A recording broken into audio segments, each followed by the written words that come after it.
यही भजन करने की पद्धति है। हम लोग क्या करते, 1 घंटा 2 घंटा भगवान की आराधना पूजा कर लिए, उसके बाद भगवान अपने रास्ते, हम अपने रास्ते, लग गए 9 13 22 में।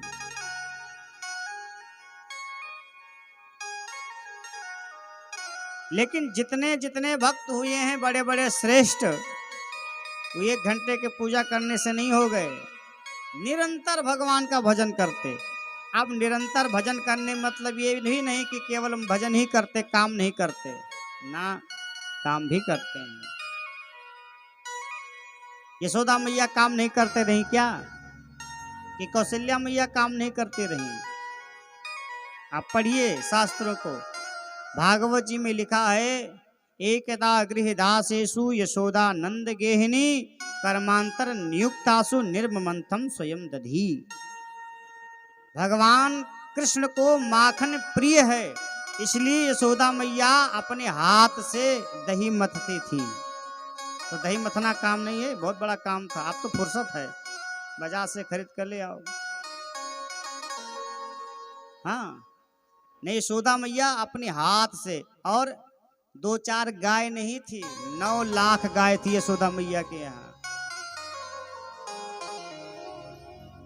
9 लाख में से अगर 1 लाख गाय भी दूध देती रही होगी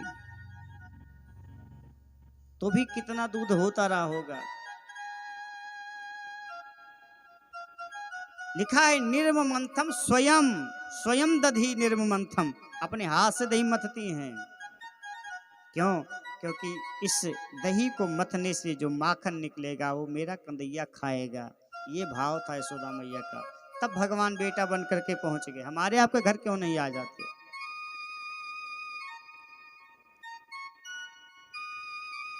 कौशल्या मैया काम नहीं करती थी क्या? वो भी काम करती थी, पकवान बनाती थी, भगवान के मंदिर में झाड़ू, बहुत बाहर का भले ना काम करते रही हो, लेकिन मंदिर के सारे काम यशोदा मैया करती हैं। इसी अयोध्या के रहने वाले एक बहुत महान चक्रवर्ती सम्राट राजा हुए श्री अम्बरीश जी महाराज। अम्बरीश जी के बारे में लिखा है कि अम्बरीश जी के करोड़ों की संख्या में नौकर नौकरानियां थे काम करने वाले, लेकिन जब पूजा की बारी आती थी तो अम्बरीश जी सबको हटा देते थे। और लिखा है भागवत जी में, करोड़ हरेर मंदिर मार्जना दिसु। ऐसा नहीं, बेटा ए जा फूल ले आओ, थोड़ा पूजा करना है, ए तुम चले जाओ दूब ले आओ, तुम बेलपत्र ले आओ, ना, अपने हाथ से करना चाहिए। जब सब ला करके दे देगा तो चढ़ा नहीं देगा, तुम चढ़ा दिए बस तुम्हारा हो गया सब। मंदिर में कोई लाख रुपया चढ़ावे, कोई अक्षत फूल धूप चढ़ावे, और कोई व्यक्ति आकर के मंदिर में झाड़ू लगा देने, बराबर फल मिलता है। मंदिर की सेवा बहुत बड़ी चीज है, बस फर्क है हमारा भाव कितना है, हमारी श्रद्धा कितनी है, हमारा लगन कितना है, हमारा प्रेम कितना है। अम्बरीश जी महाराज अपने हाथ से करते थे, करोड़ हरेर मंदिर मार्जदासु, अपने हाथ से बर्तन तक भगवान के धुलते थे, झाड़ू लगाते थे, पूंछा लगाते थे। और लिखा तो यहाँ तक है भैया कि अपने हाथ से गेहूं पीस करके, आटा निकाल करके, गूंथ करके, रोटी बना कर तब भगवान को भोग लगाते थे। इतने बड़े राजा। सूर्य जहां निकलते हैं वहां से लेकर जहां सूर्य अस्त होते वहां तक अकेले एक छत्र सम्राट थे महाराज अम्बरीश जी। तब भगवान अम्बरीश जी के पीछे पीछे दौड़ते थे, ऐसे नहीं दौड़ते थे। यशोदा मैया ने, कौशल्या मैया ने बहुत तप किया होगा, बहुत परिश्रम किया होगा, तब भगवान बेटा बन करके पीछे पीछे दौड़ते रहे। कौशल्या जब बोलन जाही तो ठुमक ठुमक प्रभु चल ही पराही। जैसे कौशल्या मैया बुलाती थी तैसे भगवान दौड़ने लगते थे, मैया मैया मैया। तो जब भाव रहेगा, श्रद्धा रहेगा, तब भगवान कृपा करेंगे। 9 दिन के नवरात्र आ गया, 9 दिन तक अच्छा चंदन धूप दीप दिखा दिए, कपूर जला दिए। अब साल भर तक माता जी इंतजार करें। माता जी भी सोचती होंगी जल्दी नवरात्र आ जाता, जल्दी नवरात्र, कम से कम कोई 4 मूंगफली दाने चढ़ा जाता। वो भी इंतजार करती होंगी।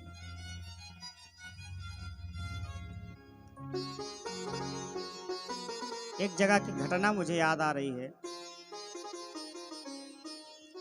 एक बार की बात है, यही नवरात्र का समय था और एक जगह हम कथा करने गए थे।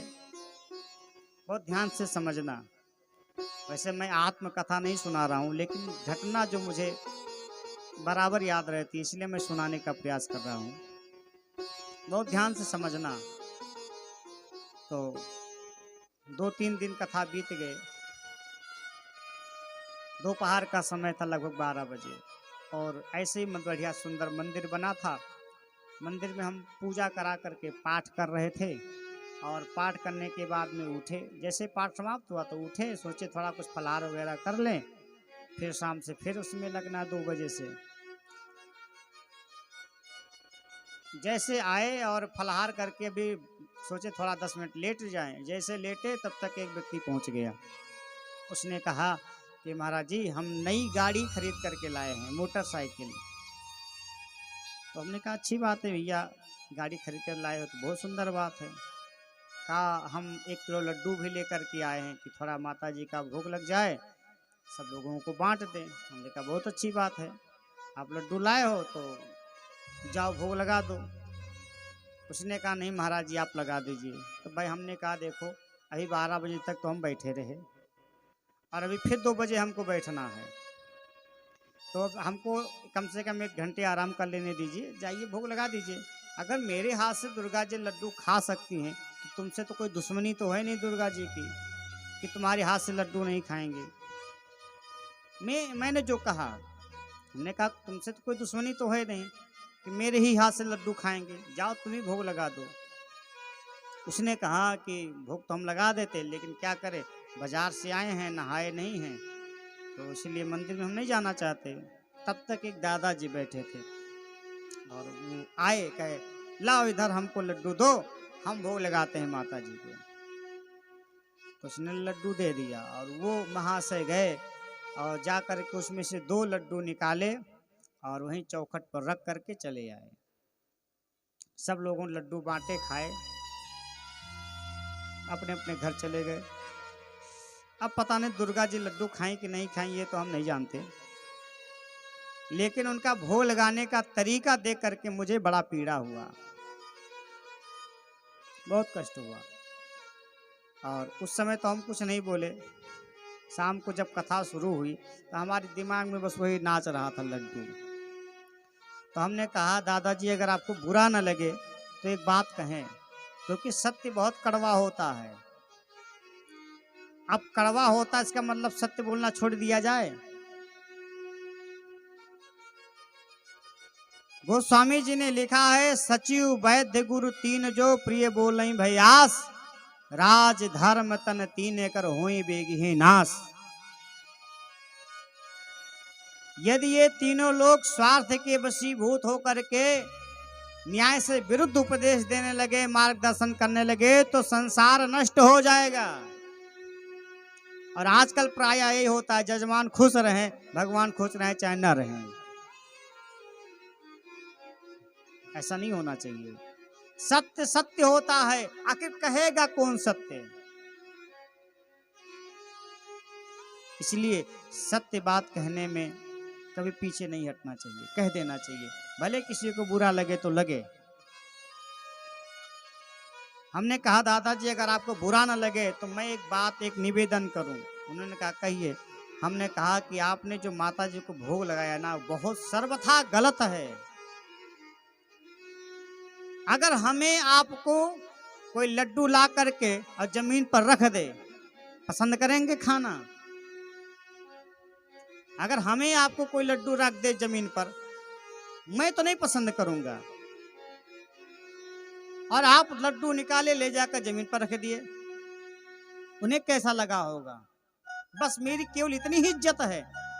अरे अगर आपको भोग लगाना ही था और पूरा डिब्बा माता जी को दिखा दिए होते कि माता जी भोग लगा दीजिए, तो क्या दुर्गा जी 4-5 निकाल लेती क्या उसमें से? हाँ कि 1 लड्डू 1 किलो मिल रहा है, 4-5 निकाल लो, ऐसा तो होता नहीं। अगर पूरे डिब्बे आप माता जी को दिखाए होते कि माता जी भक्त लेकर के आया, आपका भोग लगा रहा है पूरा, तो माता जी को कितनी प्रसन्नता होती है। हाँ देखो भक्त कितना मानता है, अपना सब कुछ हमें दे रहा है।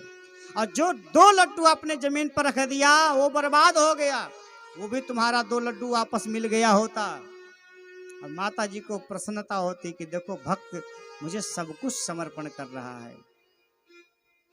ये केवल कहने के लिए नहीं बना है कि तेरा तुझको अर्पण क्या रागे मेरा। 10 रुपया ज्यादा देना पड़ जाए तो दिल धड़के मेरा, धड़कने लगता है कलेजा। ये केवल कहने के लिए नहीं बना है, सब कुछ तेरा कुछ नहीं मेरा, कहने के लिए बना कि करने के लिए बना है। या यही सब बाधक है जो हमें सफलता के तरफ नहीं ले जाते। इसलिए मेरा निवेदन है कि भगवान के मंदिर में जितनी श्रद्धा विश्वास से, जितनी लगन तन्मयता से करेंगे उतना ज्यादा लाभ मिलेगा। और हद तो हो गई तब जब हम लोग भगवान से, माता जी से भी छल करने लगे। इंसान वैसे छल तो किसी से नहीं करना चाहिए, लेकिन ठीक है संसार की एक लोक व्यवहार की बात है, लेकिन कम से कम भगवान से तो छल ना करें, भगवान से तो कपट ना करें। हम लोग मंदिर में जाते हैं ना तो भगवान से कहते हैं कि नहीं विद्या नहीं बाहुबल नहीं खर्चन कछु दाम। हमारे पर खर्चा के लिए कोई पैसा भी नहीं, भले 500-500 की नोट जेब में पड़ी हो। हाँ बहुत से लोगों को हमने देखा है। तो बताइए ये क्या है? अब इसका मतलब ये स्तुति शास्त्रोक्त स्तुति है, लेकिन ये उनके लिए है जो अपना कुछ नहीं मानते हैं, सब कुछ दिया हुआ। और वास्तव में अगर देखा जाए, मूल तत्व में देखा जाए तो सब कुछ दिया हुआ भगवान का ही है, लेकिन हम लोग अपना मान बैठे हैं कि हमारा है। हम लोग मान बैठे हैं मेरा है नहीं। मेरा मुझ में कुछ नहीं, जो कुछ है सब तू, सब तेरा, मेरा क्या है?